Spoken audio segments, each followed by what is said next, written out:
കഴിഞ്ഞ മെയ് 8-ാം തീയതി വൈകിട്ട് ഞങ്ങളെല്ലാവരും കൂടി ഊട്ടിക്കൊരു ട്രിപ്പ് പോയി. അപ്പോൾ അതിൻ്റെ വിശേഷങ്ങളൊക്കെയാണ് നിങ്ങൾ ഇന്ന് ഈ ഒരു വീഡിയോയിൽ കാണാൻ പോകുന്നത്. ഒരു കൊച്ചു വീഡിയോ ആണ്. അങ്ങനെ പിറ്റേന്ന് പുലർച്ചെ ഞങ്ങൾ മേട്ടുപ്പാളയം എത്തി. അപ്പോൾ അവിടെ നിന്നായിരുന്നു ആദ്യമേ ഫ്രഷപ്പ് ചെയ്യാൻ വേണ്ടിയിട്ട് പ്ലാൻ ചെയ്തിട്ടുണ്ടായിരുന്നത്. പക്ഷേ അത് ഞങ്ങൾക്ക് ചെയ്യാൻ സാധിച്ചില്ല, കാരണം നല്ല തിരക്കായിരുന്നു. അതുകൊണ്ട് ഊട്ടി ചെന്നിട്ട് തന്നെ ഫ്രഷപ്പ് ആവാമെന്ന് വിചാരിച്ചു. അങ്ങനെ ലാസ്റ്റ് ഈ കാണുന്ന മഹാരാജാസ് എന്ന് പറഞ്ഞ ഈ ഒരു ഹോട്ടലിലാണ് ഞങ്ങൾ വന്നത്. ഇവിടെ ഡൈനിങ്ങുമുണ്ട്, അതുപോലെ തന്നെ അത്യാവശ്യം ഫ്രഷപ്പ് ആവാനുള്ള റൂമുകളൊക്കെ ഉണ്ട്.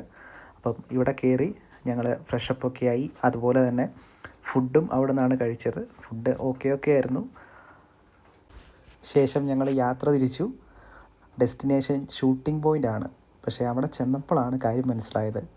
അവിടെ എത്തിയ സമയം എന്ന് പറയുന്നത് ഏതാണ്ട് ഉച്ചയോട് അടുത്തിരുന്നു. ഷൂട്ടിംഗ് പോയിൻ്റ് എന്ന് പറയുന്ന ഒരു മരങ്ങൾ പോലുമില്ല. നമ്മുടെ വാഗമണ്ണിലെ മൊട്ടക്കുന്നുകളൊക്കെ പോലെ തന്നെയുള്ളൊരു സ്ഥലമാണ്. അതുമാത്രമല്ല അവിടെ നല്ല തിരക്കായിരുന്നു. അതുകൊണ്ട് തന്നെ ഞങ്ങൾ ആ ഒരു ഡെസ്റ്റിനേഷൻ ഒഴിവാക്കുകയാണ് ചെയ്തത്. പക്ഷേ എങ്കിൽ പോലും ഞങ്ങളുടെ വണ്ടി പാർക്ക് ചെയ്ത സ്ഥലം അടിപൊളിയായിരുന്നു. ഈ ഷൂട്ടിംഗ് പോയിൻറ്റിനോട് തന്നെ അടുത്തുള്ള ഒരു ലൊക്കേഷനാണ് ഞങ്ങളുടെ വണ്ടി പാർക്ക് ചെയ്തത്. അപ്പോൾ ഷൂട്ടിംഗ് പോയിൻറ്റിൽ കയറാൻ പറ്റാത്ത ആ ഒരു വിഷമം ഞങ്ങൾ അവിടെ തീർക്കുകയാണ് ഉണ്ടായത്. അപ്പോൾ അങ്ങനെ ഞങ്ങൾ തിരിച്ച് ഊട്ടിക്ക് തിരിച്ചു. അപ്പോൾ ആ റൂട്ടിൽ തന്നെയായിരുന്നു പൈൻ ഫോറസ്റ്റ്. അപ്പോൾ പൈൻ ഫോറസ്റ്റിൽ ഇറങ്ങി ചെറിയൊരു എൻട്രി ഫീസ് ഉണ്ട്. അപ്പോൾ ഞങ്ങളവിടെ ഇറങ്ങി കുറേ ഫോട്ടോസും വീഡിയോസും ഒക്കെ ഷൂട്ട് ചെയ്തു. അതിനുശേഷം ഞങ്ങൾ നേരെ മഹാരാജാസ് തന്നെ പോയി. ഉച്ച സമയമായിരുന്നു. ഫുഡൊക്കെ കഴിച്ചു. പക്ഷേ അപ്പോഴാണ് പണി കിട്ടിയത്. നല്ല അടഞ്ഞ മഴ. അതുകൊണ്ട് ഞങ്ങളുടെ ഒരു ഡെസ്റ്റിനേഷൻ, അതായത് കർണാടക ഗാർഡൻ ആയിരുന്നു ഒരു ഡെസ്റ്റിനേഷൻ. അവിടെ എനിക്ക് കയറാൻ പറ്റിയില്ല, കാരണം നല്ല മഴയായിരുന്നു.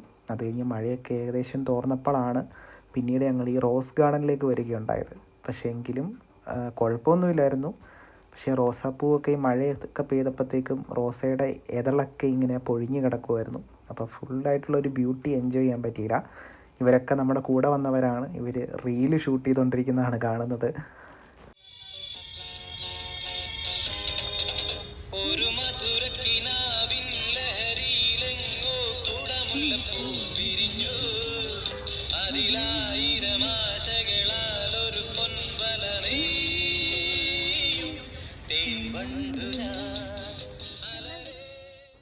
ഞങ്ങൾ ഊട്ടി ഫ്ലവർ ഷോ നടക്കുന്നതിന് മുന്നെയാണ് ഊട്ടിക്ക് പോയത്.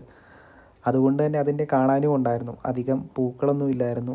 ഇപ്പോൾ റോസ് ഗാർഡനിലാണെങ്കിൽ പോലും അധികം റോസാപ്പൂവൊന്നും ഉണ്ടായിരുന്നില്ല. അതും പകുതിയും മഴയത്ത് തന്നെ അതിൻ്റെ ഇതളുകളൊക്കെ തല്ലി നിലത്ത് കിടപ്പുണ്ടായിരുന്നു. പക്ഷേ എങ്കിലും കുഴപ്പമൊന്നും ഉണ്ടായില്ല. നല്ല വൈബുണ്ടായിരുന്നു. മെയിനായിട്ട് നമ്മൾ നോക്കുന്നത് ക്ലൈമറ്റ് ആണല്ലോ. അതുപോലെ തന്നെ മഴയൊക്കെ പെയ്ത് കിടക്കുന്നതുകൊണ്ട് തന്നെ അധികം തിരക്കുണ്ടായിരുന്നില്ല റോസ് ഗാർഡനിൽ.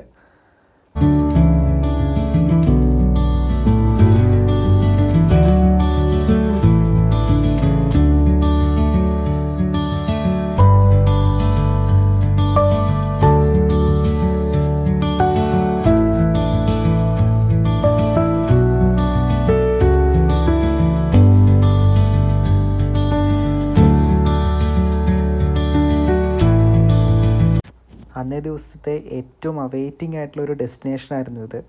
കോട്ടഗിരിയിലെ ബെൽമൗണ്ട് എന്ന് പറഞ്ഞൊരു ആശ്രമം.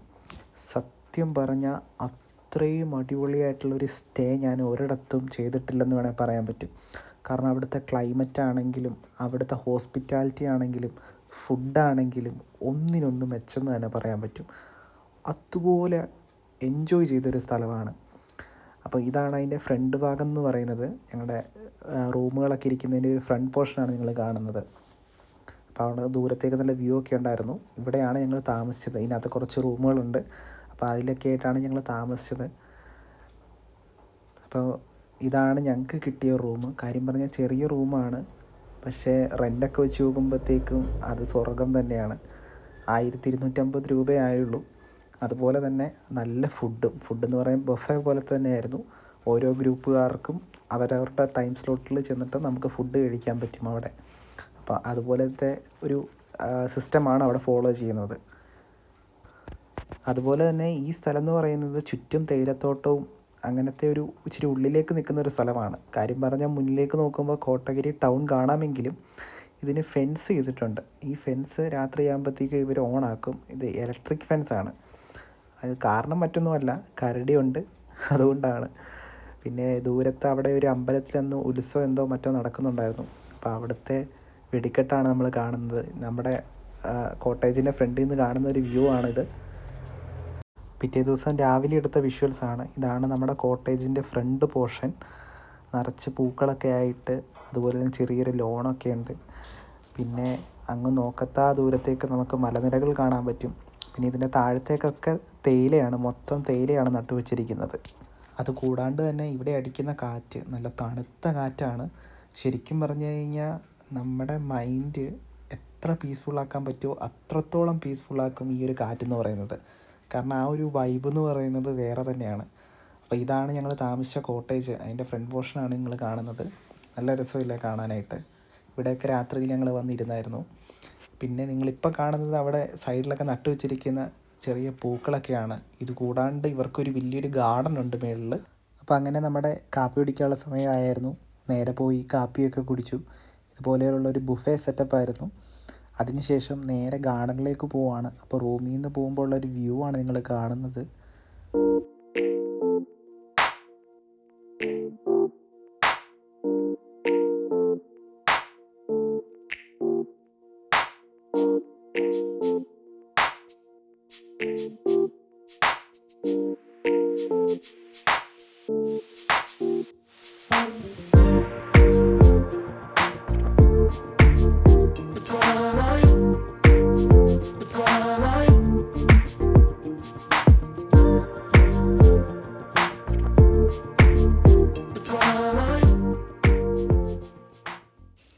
നമ്മളങ്ങനെ ഗാർഡനിലേക്ക് കയറുകയാണ്. കയറുമ്പോൾ തന്നെ അവിടെ കുറച്ച് ചെടികൾ വിൽപ്പനയ്ക്കൊക്കെ ആയിട്ട് വെച്ചിട്ടുണ്ട്. നമുക്കിഷ്ടമുണ്ടെങ്കിൽ ചെടികളൊക്കെ അവിടെ പർച്ചേസ് ചെയ്യാൻ പറ്റും. പിന്നെ ഗാർഡനിലേക്ക് കയറുന്ന ഒരു വ്യൂ ആണ് നിങ്ങൾ കാണുന്നത്.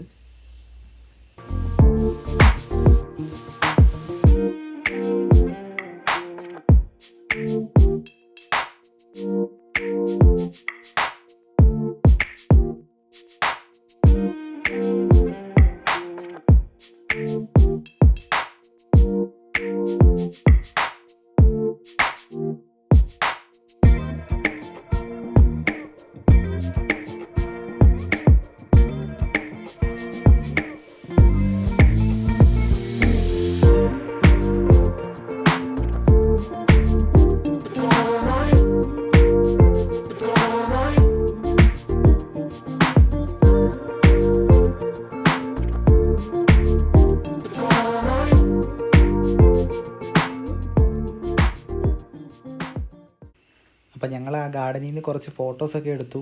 ഇനി അടുത്തത് അവിടെ കണ്ട ഒരു വാച്ച് ടവർ ഉണ്ട്. അപ്പോൾ അതിൻ്റെ മുകളിലേക്ക് കയറുക എന്നാണ് അടുത്ത ടാസ്ക്. അപ്പോൾ അതിൻ്റെ മുകളിലേക്ക് കയറുന്ന ദൃശ്യങ്ങളാണ് നിങ്ങളിപ്പോൾ കാണുന്നത്. അതിൻ്റെ മുകളിൽ നിന്നുള്ളൊരു വ്യൂ കാണിച്ചു തരാം.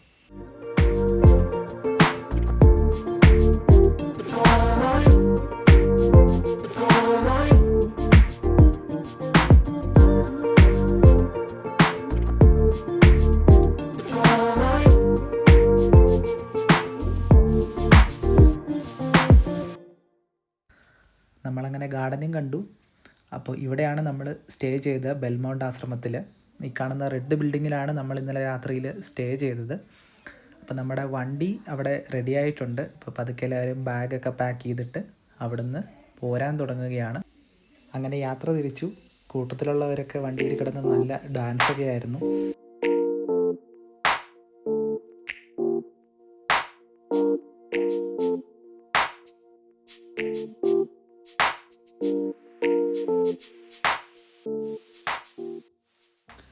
അടുത്ത ഡെസ്റ്റിനേഷൻ എന്ന് പറയുന്നത് ദൂതപട്ട പീക്കാണ്.